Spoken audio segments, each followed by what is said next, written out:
জীবন রক্ষার্থে দাতা থেকে যখন রোগীর জন্য রক্ত গ্রহণ করা হয় তখন প্রি স্ক্রিনিং টেস্টের মাধ্যমে রক্তে কোনো সমস্যা আছে কিনা অথবা রক্তের গ্রুপ নির্ণয় ইত্যাদি পরীক্ষা করা হয়, কিন্তু চট্টগ্রাম মেডিকেল কলেজ হাসপাতালে করা হয় পোস্ট স্ক্রিনিং টেস্ট, অর্থাৎ রক্তদাতা থেকে সম্পূর্ণরূপে রক্ত গ্রহণ করে পরবর্তীতে এই টেস্টগুলোর জন্য পাঠানো হয় ল্যাবে। এতে যেমন রোগী এবং তার স্বজনদের সময়ের অপচয় হয়, তেমনি রক্তগুলো পরবর্তীতে কাজে না লাগার কারণে ফেলে দেওয়া হয় ডাস্টবিনে। তেমনি এক ভুক্তভোগীর সাথে কথা বলে জানা যায় রক্তের বিলম্বিত স্ক্রিনিং টেস্টের কারণে স্ত্রীর আশঙ্কাজনক অবস্থায় তাকে ছুটে বেড়াতে হয়েছে দিক বিদিক। 4টা বাজে যখন আমি মেডিকেলে আসি, ডাক্তার দেখালাম এমার্জেন্সি বিভাগে, তখন থেকে আমার ওয়াইফ খুবই সংকটপূর্ণ অবস্থায়। সে 3 মাসের অন্তঃসত্ত্বা ছিল, তার ব্লাডিং হচ্ছিল। তাকে ব্লাড দেওয়ার কথা বলে আমাকে ডাক্তারে ডোনার পাইতে আমার থেকে প্রায় দুপুর 3টা বেজে গেছে। আমার ডোনার আসছে, ডোনার আসার পরে সে রক্ত দিল। ওখানে টেস্ট যা করার ছিল সে করছে, কিন্তু করার পরে যখন রক্তটা আমাকে ডেলিভারি দিল রাত্রে 8টা বাজে, তখন বলতেছে যে এই আমার এই রক্তটা যৌন সংক্রান্ত, এটা ব্যবহার করা যাবে না। এটা বলে ওখানে কর্তব্যরত ডেলিভারি ম্যান এই রক্তটাকে ডাস্টবিনে ফেলে দিল। চট্টগ্রাম মেডিকেল কলেজ হাসপাতালের ব্লাড ব্যাংকের সামনে দেখা যায় এমন ঘটনা ঘটছে অহরহ। প্রি স্ক্রিনিং টেস্ট না হওয়ার কারণে দাতা থেকে রক্ত গ্রহণের পর দেখা যায় রক্তের গ্রুপ ভিন্ন। এতে করে রোগীর স্বজনদের সময় বিলম্বিত হওয়ার পাশাপাশি পড়তে হচ্ছে ভোগান্তিতে। টেস্টটা যদি আগে করতো তাহলে আমার এই টাকাটা যাইতো না, উনারও রক্ত এক ব্যাগ খরণ হতো না। রক্তটা নেওয়ার আগে রক্তটা পরীক্ষা করে দেখবো না এর কি এ পজিটিভ না বি পজিটিভ। রক্ত লইয়া লেবার পরে এবারে রক্ত পরীক্ষা করে দেখেছে এ পজিটিভ, তখন আমার রোগীর দরকার বি পজিটিভ। তখন আমি এই রক্ত আর কি করবো।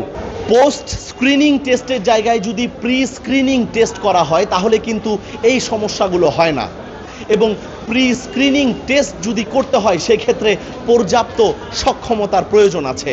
হুট করেই প্রি স্ক্রিনিং টেস্ট শুরু করা হলে রোগীর দীর্ঘ সারি হয়ে যাবে এবং বিড়ম্বনা আরও কিন্তু বেড়ে যাওয়ার সম্ভাবনা থাকবে। টানা 7মবারের মতো বেস্ট টিস্যু পেপার ব্র্যান্ড হিসেবে স্বীকৃতি পেয়েছে বসুন্ধরা টিস্যু। পেশেন্টের অত্যধিক চাপ, এই চাপটা এড়ানোর জন্য আমরা সরকারিভাবে সব হাসপাতালগুলোতে পোস্ট ডোনেশন স্ক্রিনিং প্রোগ্রামটা করে থাকি।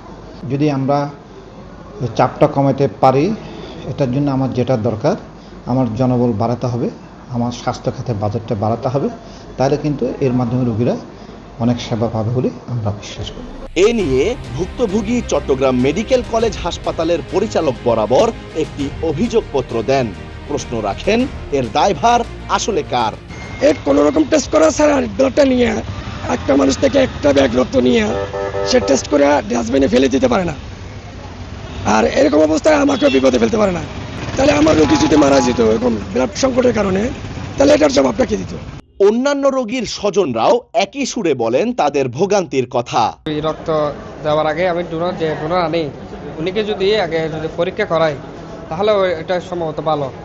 কারণ মনে করেন ডোনার থেকে হয়তো রোগও থাকতে পারে, কারণ সেটা আমরা জানতে পারি কখন সরকারি মেডিকেলে যখন ডাক্তাররা বলে এটা হবে না, তখন তো ডাক্তাররা কি মানে ওই রক্তগুলো অপচয় হয়ে যায়।